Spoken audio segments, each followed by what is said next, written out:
My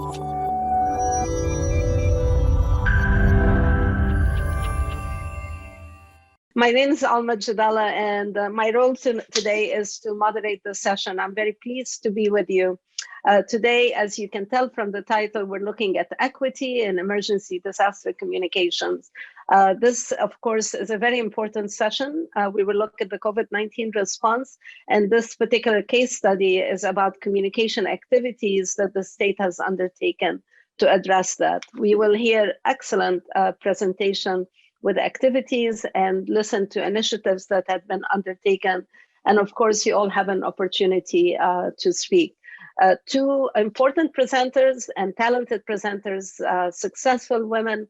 We have Lauren Opett, who's Communications Director, and Desiree Branch-Ellis, who's Policy Advisor. Ladies, would you like to add a little bit more about this very short introduction of who you are? Lauren, please go ahead if you'd like to speak a little bit more about your current role. Sure. I'm Lauren Opett. I am the Director of Communications, also the Chief Agency Spokesperson for the Virginia Department of Emergency Management. That is sort of my blue sky day role. During disasters, I actually serve as the External Affairs Lead for the Virginia Emergency Support Team. So if you've heard the governor mention the VEST, that is us, and I run the state's Joint Information Center. Thank you. Desiree, would you like to say a little bit? Yes, good morning, everyone. My name is Desiree Branch-Ellis, and I serve as the Policy Advisor at VDEM, and I also provide support to the Health Equity Leadership Task Force and the Health Equity Working Group. So thank you all so much for joining us today. Thank you.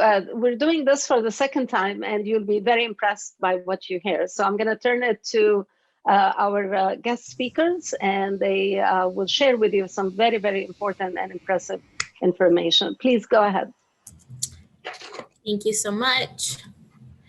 Alrighty, so let's just set the stage and talk about the challenges that we've all been dealing with for a little bit over a year now. So it's been over a year since coronavirus first arrived in the US. And since we've learned so much about ways to ensure safety and best practices for protecting ourselves and our loved ones, and thanks to many scientists, we now have 2 vaccines that have been developed and approved for emergency use. COVID-19 was first detected in the U.S. in January of 2020 in Washington State, and a few weeks later made its way to Virginia, where the first case was detected on March 7th.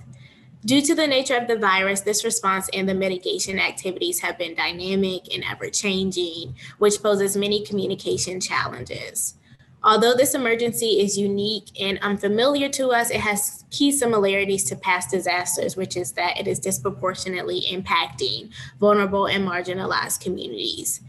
Because of that, it's imperative that our communication efforts are collaborative and prioritize vulnerable communities so we can get correct information to these groups. When we mention vulnerable communities, we're talking about communities of color, we're talking about our aging population, and we're talking about individuals who have disabilities or an elevated health risk, and those who may be economically disadvantaged. So I know Desiree just hit on some of the groups. So one of the things that we identify is we want to be able to reach the whole community. And obviously, if we're just pushing things out in a very limited scope, we're not doing those other groups any type of service by not being inclusive and making accommodations to ensure that they can get the emergency information. So some of the groups that we look at are those that are deaf of hard of hearing, visually impaired, those that don't speak English. So looking for pockets across the Commonwealth. And we have over 100 languages spoken in the Commonwealth of Virginia, and a lot of those aren't in every locality. We have pockets of individualized groups that we need to find where they're at. And so that has been a key thing. So just pushing something out in Spanish or Arabic or Mandarin doesn't help when you have pockets of these other languages that are, not spoken by as many people, but they still need the information as well. Limited access to broadband. I think COVID-19 has really highlighted that inequity, particularly when it comes to things like education and being able to work remotely. And so what we realize is a lot of these vulnerable populations live in rural areas that don't have access to broadband, or they live in an area that has access to it, but they don't have access to it because they simply just can't afford the internet service. So how do we reach these groups that don't have the internet access, which is our primary ways of pushing out communication? And then our communities of color. So how do we reach those communities? How do we get them to trust government? How do we reach out to them through their trusted messengers, which we'll talk about in a little bit, to be able to help ease their mind in terms of the disaster response and the recovery. So we do this through various forms, press conferences, TV ads, we do radio buys, we use our website. We do printed materials as well, and we'll talk a little bit more about how we make things accessible from web content perspective, like 508 compliance. But we also do community forums and events, so we actually go out to the people that need the message. If they can't come to us, then we will go to them. Next slide. So in order to provide accurate, relevant, and culturally tailored information to all Virginians and those who are disproportionately impacted, our Virginia team is using an array of resources and tools, including the ones listed on these slides. We use data-informed communication. We collaborate with key stakeholders. We also procure contract staff who have expertise, and this expertise can most recently, we procured contract staff related to diversity, equity, and inclusion, and also procured contract staff in order to enhance our capacity. We train key stakeholders. Lauren will talk a little bit about our Joint Information Center. I'll also provide some context related to our Health Equity Leadership Task Force and our Health Equity Working Group, and we also have several other advisory work groups. Many of these resources work hand in hand, and they're all necessary to provide information to Virginia. And I hope as we go through the slides, you all will be able to see how we use these and the principles of equitable collaboration to really get the information to Virginians. So we strive to embed all of these principles of equitable collaboration into our communications plans. To date, I think we've done a really great job related to several of these principles. We do try to be very intentional about being inclusive, making sure that all Virginians have access to information and resources. We try to be very responsive with answering questions, and we try to do this by hosting town halls and community forums so we can hear the concerns of the people and then go back and brainstorm ways to address these as best we know how. And also we try to be adaptive. With the nature of this response, we have to be dynamic. Information is always changing and shifting. And so we really have to be innovative in how we get information out to the public. We've done a lot, but of course there are always ways for improvement, and we're constantly researching best practices and making sure we go back and think about how we can continue to be impactful. Next, Lauren will talk about the Joint Information Center. So when we talk about the Joint Information Center, it's the physical location where public information officers come together to collaborate on information.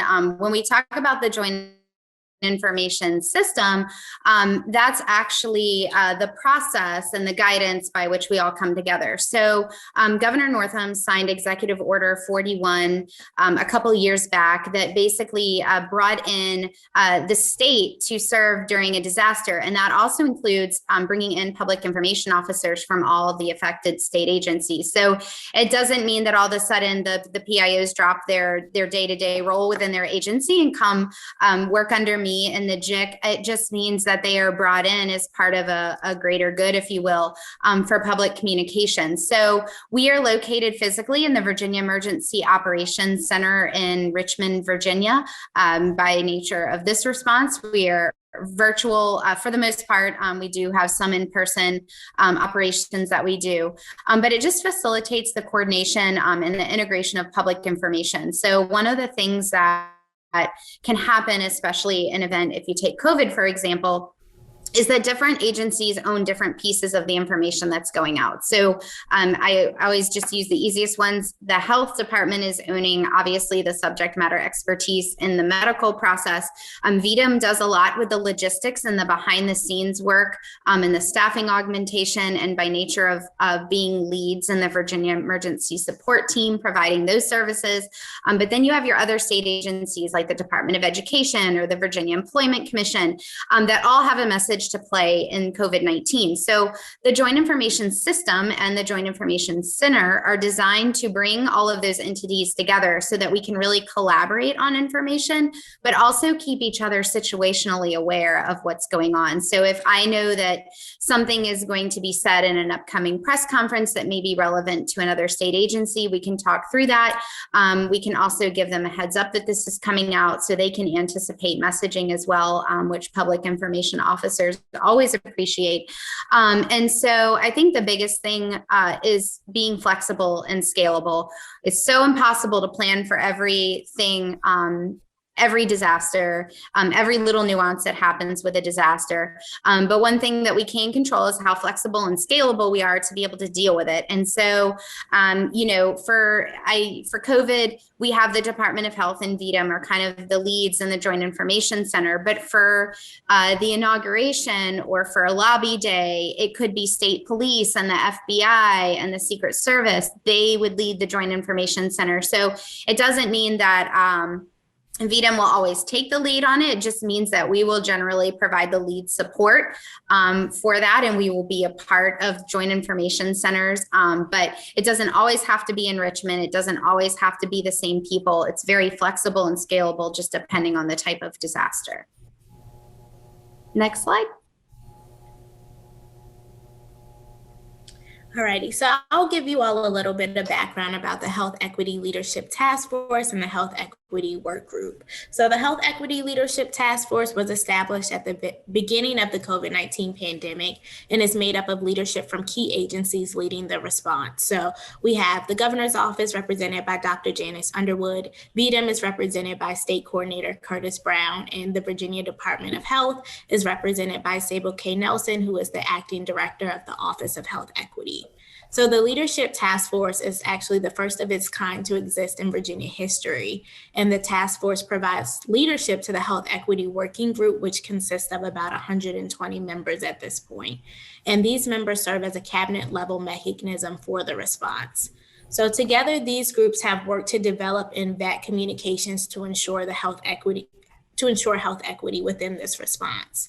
So in June of 2020, the Health Equity Guidebook for Testing and Contact Tracing was developed to provide health districts and emergency managers with comprehensive guidance for planning and executing inclusive and accessible COVID-19 testing and contact tracing.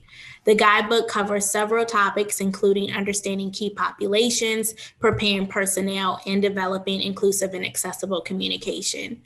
The guidebook is being edited and transformed right now to be a guide for local health districts and community partners for community-based vaccine events. So we've taken that tool that we got a lot of great feedback on, and we're now transforming it to meet the need of our local health officials and things right now. This group also hosts town halls with diverse groups across Virginia to ensure questions and community member feedback is received. So in December of 2020, the group hosted COVID-19 vaccine community conversations, and these town halls garnered about 10,000 listeners. And recently, the group has hosted Faith and Facts Friday, which featured Dr. Fauci about a month ago. And that was a great opportunity for community members across Virginia to come and learn more about the 2 vaccines that have been approved, and also to ask questions. So we got a lot of great feedback about that event as well. The group also works hand in hand with our communication contractors to develop a mask campaign. You all may be familiar with the Face It Virginia campaign. This campaign highlights the importance mask wearing. And for a part of this campaign, we actually partnered with some of our faith leaders and some of our community leaders to actually have them featured in the campaign, as we know the importance of using trusted messengers and, partnering with our community. And so the faith leaders were featured in the campaign, and we also targeted media in areas experiencing an increased amount of cases. For many of the ads that we've created, they've been vetted by our Spanish-speaking community via focus groups to ensure that, it's culturally and linguistically appropriate. We use population vulnerability data and COVID-19 data to identify areas throughout the Commonwealth who need additional advertisements and information. And we use that to purchase radio spots and also billboards using this data. And so as a result of collaborating with other state agencies, key government stakeholders, contractors, and just listening to community members, we've been able to embed equity into our COVID-19 communications in several ways. And one of those ways is providing training and guidance to state employees regarding accessibility services, translation and interpretation resources, and providing health equity training to local and state government employees. And several of our state and local government employees have received the training through the Health Equity Pilot Program. To date, we've partnered with about 66 localities throughout the state to provide them with up to 20,000 cloth masks and bottles of hand sanitizer, as well as public health information for them to distribute to community members most in need. And we encourage all of our local and state government employees to take this training and also to provide the training to community partners that they're using. So we've gotten a lot of feedback about how helpful this training has been. All right, so in addition to the training, we also kind of changed the landscape of how we do some of the press conferences and written guidance. So we now provide ASL interpretation for all of the press conferences.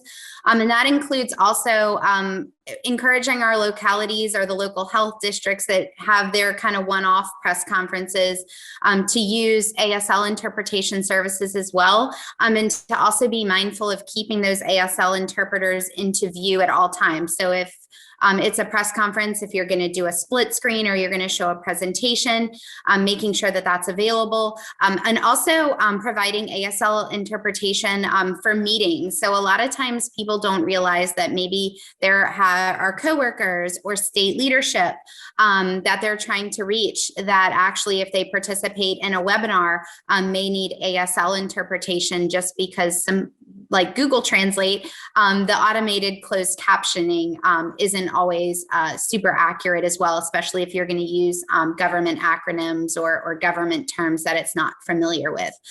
We also translated all of our COVID-19 executive orders and guidance now into Virginia's top 6 languages. So those can be found in Spanish, Korean, Mandarin, Arabic, Vietnamese, and Tagalog. And those can be found on Governor Northam's website, as well as the VEDM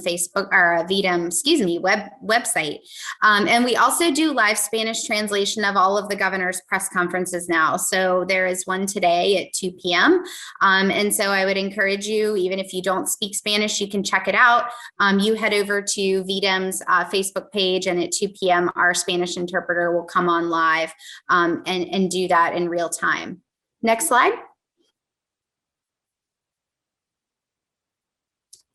And I'll keep talking as she's going to go through the next slide. Social media and community engagement, this has really been huge for us.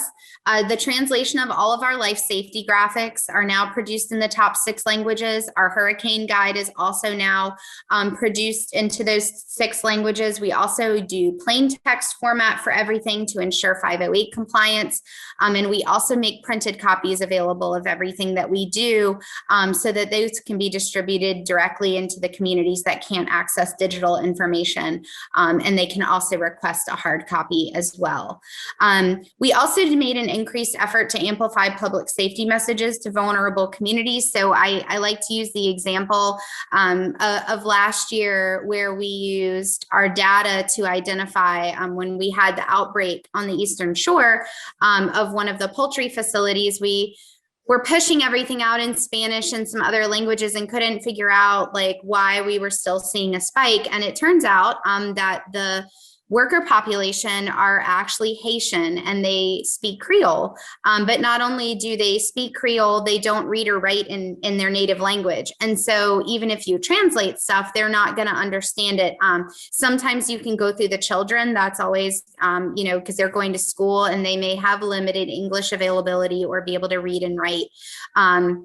But not always 100% effective. So we actually sent teams out through FEMA and some other resources and the CDC to go out there and target messaging to those communities and using graphics and things like that they could easily be able to understand so that they could protect themselves. We just don't want to automatically assume that a certain culture based on the way they look or the line of work that they're in, we don't want to just assume that they speak X language or that they can read and write in their native language, which honestly to me was just a huge, I didn't even think that people could be illiterate in their native language as well. So not always producing things written that's translated will work either. So we also did a creation of TV ads, and radio messaging, public events that were specifically targeted at vulnerable communities. We went out into the community as we were able, socially distanced, of course, and pushed out some public information there. And the biggest piece to this was we conducted research to be able to identify where these vulnerable communities are. We used Deloitte. We also used VMask as part of Old Dominion University's for the Virginia Modeling and Assessment Simulation Center. They did a great job. So we were able to look at where we have hotspots, overlay them with our vulnerable communities and know exactly who we needed to target. And then through going through the locality, typically the local emergency manager is always a great resource. They know where their vulnerable communities are based on historic data and experiences. So we were able to go through them and get some assistance and learn how we could better target those communities. All right, next slide. And then our website. So our VDM website was now made available in multiple languages. So any of our static information on our website was actually what I like to call hand translated. It's not a Google Translate. It's not an automated translation service for the static information. It's actually done by a company. And then any information that does change, we use an automated service. It's not Google Translate or one of the ones that we've historically had issues with, but one that our webmaster assured me works very well. And so we really have tried to be purposeful in being able to make our website more accessible. And it's also been fully vetted for 508 compliance. I actually partnered with Virginia-based company Capital One. They have a digital accessibility group. And so when they, I don't want to use the word lull because I don't know that anybody had really a lull during COVID last year that was involved in pushing out public messaging, but they did a pro bono review of our public facing website. Actually, we're able to run it through software and also put on screen readers and actually physically go in and be able to test our website so that I felt assured that all of our information that they were pushing there was accessible. And I bring it up to everybody because I knew it was a legal requirement, but there have been successful cases, particularly when it comes to emergency information, where if you are not providing information that is accessible, whether it be to non-English speaking populations or not being 508 compliant and making sure that people are getting the messaging at the same time. There have been successful lawsuits by groups that have said, I'm not getting the same information as, XYZ population. And we just need to make sure that we are doing that because we want people to get the information at the same time. And we don't want to leave off groups that are finding out information a lot later than other groups.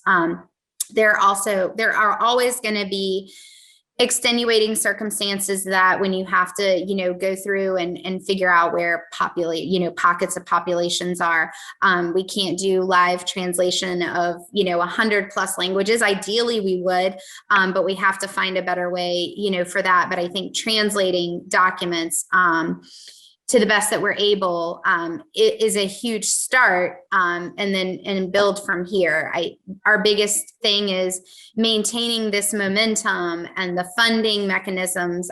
It's expensive to do all of these things, I'm not going to lie. And so making sure that you have funding mechanisms and blue sky days, not just during disasters, to be able to continue all of this good work. Hopefully in a post-COVID world, when we can get back to just having things like, a hurricane or or something that is now going to seem a lot less than a pandemic to me. But so I think at this point, that is all that we had. Thank you. Thank you for a very rich presentation, well prepared and very thoughtful. And I'm assuming you responded to the question based on what I heard around the evaluation, right, of the multimedia efforts to reach communication. So I have a question for you. I think it's very important for our colleagues we have 30 participants. What would you want from me? I'm an average citizen in Virginia, and I'd like to be supportive of my state. How can I support these incredible efforts in the community? I'd love to hear from both of you. What would you recommend, and how can we be enablers of these efforts in unprecedented times? And like you said, things are changing every day. I look forward to hearing your suggestions of how can I be a good citizen. Yeah, so I think the first, Desiree, did you want to start? I can share. Thank you, Alma, for the question. One of the things that I think is most important for everyday people and people who are able to be connected and, obtain accurate and relevant information is to just share that information that you have with your community, with your family, with your friends, and using your social platforms to do that as well. I think there's a lot of information out there that we have to combat and make sure that people have access to the correct information. So linking folks with resources, people who may be hesitant or need more information about the vaccine, being a messenger yourself, also maybe connecting with community groups within your local communities, partnering with faith-based organizations or organizations that serve vulnerable populations in your area and volunteering or going to them and saying, hey, is there any information that I can share publicly and help answer some of those questions? I think sometimes all it takes is one post for someone to go, maybe I should look something up or research that a little more, or it'll probe people to ask questions. And that's really how we get the right information out there. Excellent, excellent. Any additions, Lauren? Yeah, so one of the things I always stress to people is patience, especially, in unprecedented disasters. We don't always have all the answers, and I don't always pretend to have all the answers. And we try our best that we can do, and we try to plan the best that we can. And it just there's always something that comes up that, you just never thought about, and it takes time. And I think the other piece to that is being personally prepared. I know it's a little bit harder to be personally prepared for a pandemic leading into a pandemic, but certainly for other disasters as well, just making sure that you and your family are taken care of, that you have plans for what you'll do, that you amplify our safety messages. We're not going to post anything that, is controversial or shouldn't be shared. So I tell people in the pandemic response, we're always going to have, there's things that when we need to get people registered, like in a pandemic for vaccines, for example, we rely a lot on technology. And I know for me, my grandmother doesn't use the phone well, and she certainly doesn't have internet. And so reaching out to family, to friends, hey, can I help you get registered? Like, can I help you, if a storm is coming, hey, can I grab you a case of water? Or just checking in goes a long way, because the less that people can rely, I don't want to, take myself out of a job, but the less that people can rely on the government, the better off you are. From a personal standpoint, and just, society in general, is we want to provide those services and we want to provide help, but we also want to, the best we can to allow people to be prepared themselves. So when Desiree was talking about us going into the community and passing out hand sanitizer and masks and things like that, that's exactly what we want to do. We want to help people be prepared so they don't get themselves into an emergency situation. We want them to be, to reduce their disaster stress to the best that they can. So I think that is our most important message. Thank you. Thank you for your public service. And in summary, what I heard, you had a multi-pronged strategy based on collaboration, based on a very strong assessment, based on correcting what did not work and adjusting, based on strong connections with the community, with thought leaders, but also with ordinary people, empowering them through workshops, through convening, public participatory processes.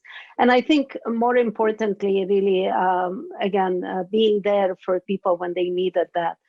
So on this note, unless there are other questions, I believe I did not miss anything in the chat. You received a couple of acknowledgements for a strong presentation. Thank you for putting your email. We hope to stay in touch. And I think we all go back to plenary. And my responsibility is to summarize some of the key takeaways.